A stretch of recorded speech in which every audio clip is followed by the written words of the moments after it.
UP इंतखाब से पहले ओवैसी का बीजेपी पर बड़ा हमला, कहा इख्तिदार के लिए कुछ भी कर सकती है बीजेपी।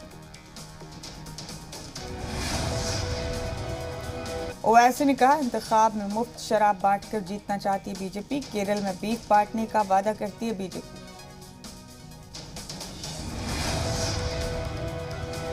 एसपी और आरएलडी पर ओवैसी का हमला, एसपी की रैली में मुसलमानों को पीछे बिठाया जाता है।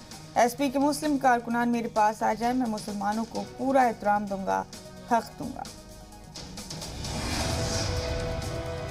यूपी सरकार में वजीर स्वाति सिंह का अपोजिशन पर हमला, कहा भारत तेरे टुकड़े होंगे कहने वालों को बढ़ावा देता है इस इख्तिलाफ।